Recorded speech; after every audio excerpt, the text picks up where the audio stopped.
Assalamualaikum mga palangga. Ito kami ngayon, magluluto kami ni Vix ng aming pagkain ngayong tanghalian.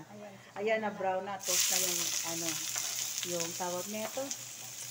Yung bawang, tapos sibuyas, tapos ito yung brown rice namin, niluluto na rin. Brown rice para Ayan. diet. Gangi, halo mo ng ano. Halo mo lang. Ayan. Tapos, ano pa bang sahog? Ito, dito. Ayan. Oh, may ano to? Luya, no? Luya, tapos gulay, tapos manok. So, igigisa ang manok, di ba? Ayan, naka-ready na. Ayan. Uy, yung luya muna. Ay, te, bakla. Excited lang siya mga palangga. Ano ba yan? Ano ba, gang?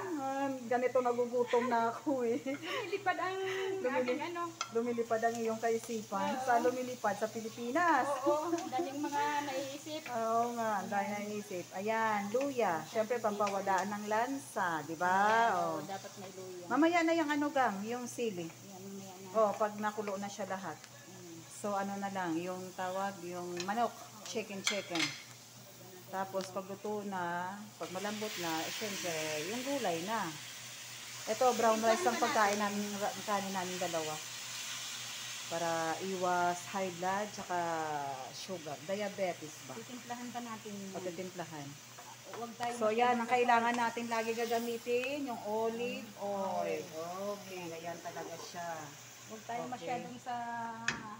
Oo. Iwas tayo sa... Oh, iwas tayo sa ganyan, mantika na hindi olive Lagyan na lang oil. natin ng Tapos yung asin, ito, black pepper.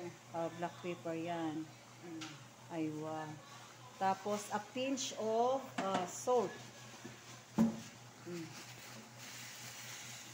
So ayan mga palangga, pagkatapos nito gutom na kami. Anong oras na dito? Time check to 2:20 in the afternoon. Riyadh time, okay? So, sige na. Sa susunod na lang uli po na short vlog ko. Salamat sa panunood. Ito yung aking bahay, yung palasyo. Ayan, dirty kitchen. O, sige na po, salamat. Ingat po tayo lahat. Bye-bye.